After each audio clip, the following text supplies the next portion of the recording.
everybody, welcome back to the Flying Dollar. Here we're watching the video for the Test A of the CORCS 2021 Penrose Sprint Enduro. I can tell you right off the bat that these ruts here, right off the bat, every time that I pulled up, I would be sitting behind somebody and they wouldn't even make it through those ruts without crashing. Those things were deep, and that's kind of the story for this entire test. There's ruts that were, over axle deep. Some of them were, it was just crazy, and not being real experienced in these ruts and these soft, silty sand inside them, I struggled a little bit. What you're seeing here is my first run through Test A, my second run of the day because I started on Test B. So you get a little bit of hesitation for not knowing the course. I didn't get to pre-run it, but at least I'm not completely gassed and full of arm pump at this point. Pretty cool here. We're going through this little wash. A lot of these little square-edged rock ledges that we were climbing kind of had me paranoid throughout the day for kind of flat tires, especially. You'll see me look down a couple times. Here, got off the line, got down to that soft stuff. You can see here these deep ruts. This was super soft, super silty, a lot of dust. Kind of taking it easy here. Didn't know the course yet. I definitely picked up speed here on the second and third ones. Just because I didn't know it here, and I was a little hesitant of, fully getting on the throttle and not being able to react. A couple downhills here, a couple things you'll see that later they pop up out of nowhere. On the first run, didn't know where they were. This hill right here, it doesn't look bad on the video, but man, this thing was steep. It was loose. These big rocks were just tough. That's why you see me creeping through here. Getting down in here, a couple of these whoops were pretty big, short but pretty big. We're going down, back down off the top of the plateau we were just on, kind of back down into the riverbed next to where Test B would have been. So back down here through this little river valley, you can kind of see it in the background there. A couple of these deep ruts here. This one was pretty deep. I learned to skip that one here on the second and third rounds, pick up a little bit of time, but again, not my experience level is pretty low in those ruts.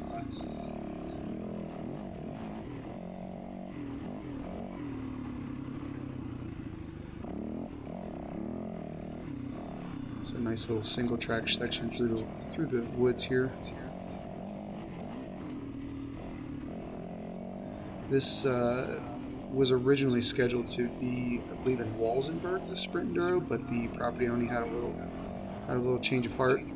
Oh, you see that I blew that turn there on the first one. I think I picked that one up correctly on the second and third one. However, this turn, I think I blew it every time. But back to what I was saying is the owner of this property here, kind of last minute, was able to pick this up and host the event, so that was pretty cool. You see here I look a little bit left, there's an alternate line there. You can kind of see those two big logs. You see me come around the corner here and slow down a little bit and look and kind of assess it. They're pretty tall logs, and I know that the second and third time I came around I was too gassed to even attempt those logs. They were definitely some hard enduro style size logs. Back in here through this little wash. Again, this was probably one of my favorite sections of the test here. I'm usually a little more confident in the wide open desert racing type stuff, but this was just kind of neat scenery to ride through, I guess.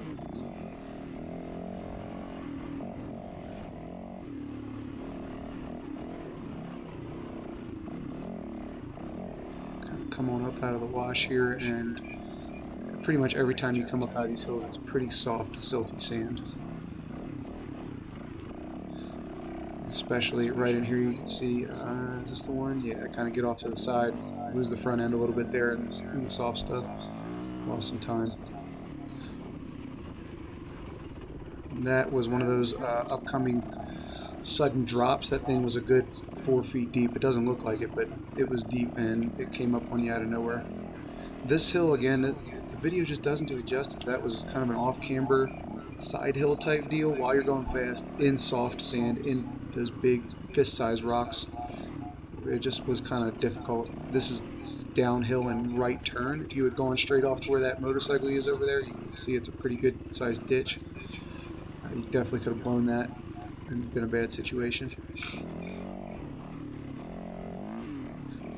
Sorry, this was pretty late. If you're one of the people who actually watches these videos, I was sick for a little while and been busy at work, so this video is getting posted a little late. Back down here into this little single track section, you can see the size of these ruts here. The silty sand was just dug out, and it's pretty one-lined, so they got pretty gnarly. Going through here, oh, little wheelie over the log there. That was the highlight of my ride there, showing all that extreme skill that I possess. Being able to pop over a little 3-inch wide log. This rut right there was super deep. I mean, deeper than pegs, way up. And I think they readjusted the course after this, because I don't remember hitting that section again. I remember specifically thinking, man, that sucked, and just don't remember seeing it on the second and third time through. So they may have readjusted the course because it was just getting too deep. A little ledge up here at the top. You can see I miffed this one. Bonk. Yep, screwed that up. Checking for a flat. I was a little paranoid after that. Totally screwed that one up. Was able to wheelie over it in the next couple races because I knew it was there.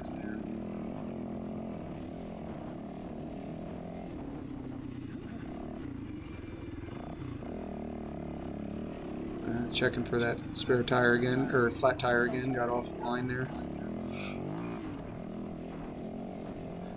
So I was able to miss those ruts there on the left, thinking I had a fast line here, but it was the wrong choice because it's a right turn out of it, and I had to slow down significantly. This hill right here, pretty steep. It doesn't look that bad on the video, but it's quite a drop. Me being 200 pounds, riding a WR450, which is, you know, over 300 pounds, we're a formidable team when we drop off a ledge. So this little ridge was kind of nerve-wracking, I guess. I mean, it's rutted out, you can see it's narrow. It's about a 6-foot drop on each side. It's not a cliff, but it's enough that if you go down, you're going to be down in those weeds, and not an easy situation to get out of, especially if you're tired. Blew this one here too. Ended up in the rut. Should have stayed high right. Did that later.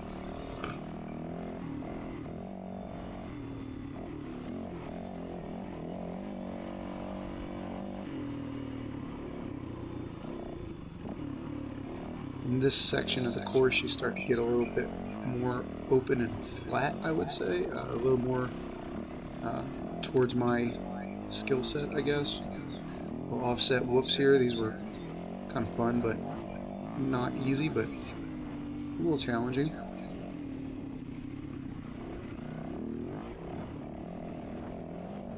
Here's another one of these sudden drop-offs.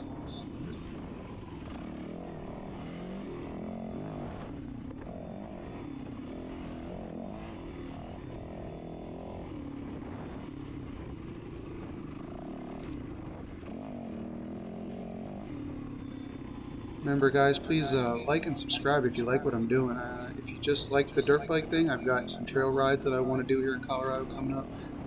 But if you're into kind of everything like I am, you notice I got some off-road and rock crawling content. I got some classic car, Corvette, muscle car content that I do. So if you're into everything like I am, you got a little automotive ADD, please, you know, hit the like button, hit the subscribe button.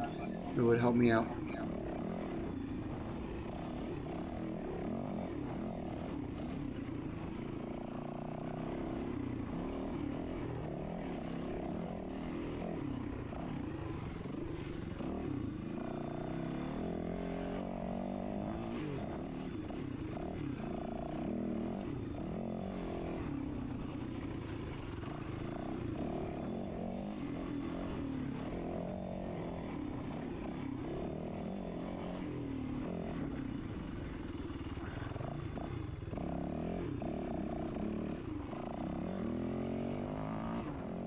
I really enjoy these sprint Enduro formats. I think it's the hair scrambles that I raced. Thought I was in decent shape, but was pretty gassed after an hour and still had 15 to 20 minutes to go. Even this one, though, I was out of riding shape, hadn't ridden in a couple of months due to just work requirements. And man, I could really tell the difference from the first hair scramble. I was so much more confident, so much faster than I was here. I was worn out super fast, so not my best showing, but you know, throw caution to the wind. And it was amazing because I actually made it through all the tests without crashing on this one. I think I've got a 100% crash rating up until this race. I bailed out in every single race I've done so far, at least in some way. This one I made it through. Probably because I was just too tired to even ride.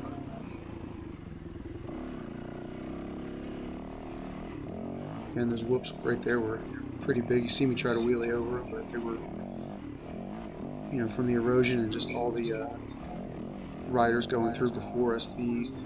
Riding in the C-Class myself, in the previous Sprint Enduro I did, we started first and the A and B riders went second. Here, the A and B riders went first in the morning when it was nice and cool and the track was clean, so we got the heat, which was still only in the low 70s, but it felt hotter, and we got the torn up track. It was pretty eaten up. So I guess the advantage went to the A riders on this one. Could have also been why I felt faster on the last one.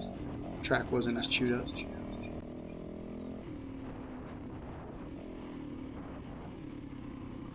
So as we come around here, I kind of got the idea that whoever owns this property, he's a rider too. I know that for sure, but I believe he had a little motocross course set up out here, or because you can kind of see jumps off to the side like this. What we're coming up here is his little step-up jump.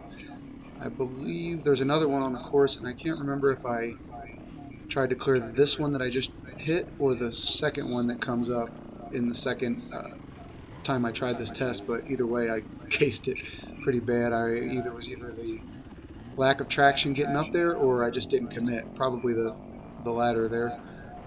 This guy passes me and he starts taking off, but I think he crashes, or he at least loses his way once. Maybe he doesn't crash, but he gets off course, and I catch up to him and then he crashes right in front of me, so I ended up passing him back again. He was on a two-stroke Husqvarna, which is these two strokes really just, I don't know, I might have to reassess my four-stroke dedication here, because the WR, she lugs. I pretty much run this whole thing in second. There's one of those jumps I was telling you about. Pretty much lug this whole thing in second and third gear without much changing, but man, the lightweight two strokes just seem like they are so nimble and easier to maneuver through some of this stuff. You can see following him, I had to slow down a little bit because the dust was just so terrible. The GoPro does a really good job of seeing through it, but when your goggles are dusty and you're sweating and everything, that dust is just makes it real difficult to see through. You see I blew a turn there based on that probably.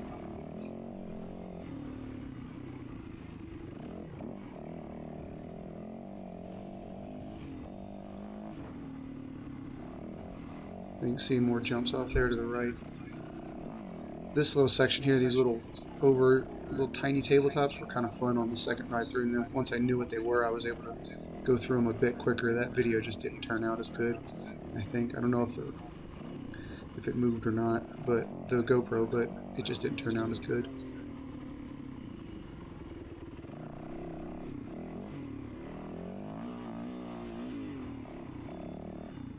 Kind of getting closer to the end here, you start getting a little more single track. You can see there, that's where I think he went off the track a little bit.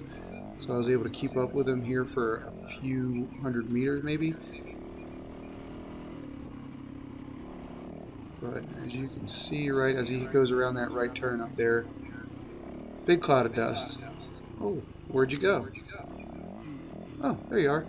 So I was able to get past him, and unfortunately we're at the kind of the end of the test here, and it is super tight single track. I don't know if he actually caught up to me because I never heard him, or I just couldn't pay attention and there was not a lot of places to give him to pass me. He was clearly faster, but sorry, man. Deep ruts down in here. These were when we were lined up in the pits, we were kind of parked near this section. You can see the trailers back there in the back of the shot there, and we were listening to people crash on this area right here all morning, especially this here. I stalled it out. I think I stalled it out at least twice on that tree. I think I made it through once clean-ish. This section up here is where I was right about parked next to, and it gets like crazy tight here through these trees and roots. It was just barely See how close I was there to my hand guards. Pretty slow going.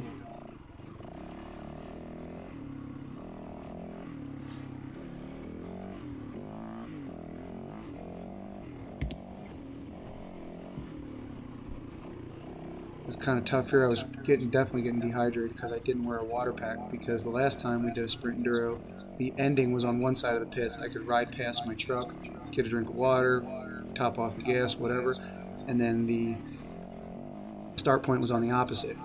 So that's what I expected coming in. This time the start and end points were all on the same side of the pit, so it took more time for us to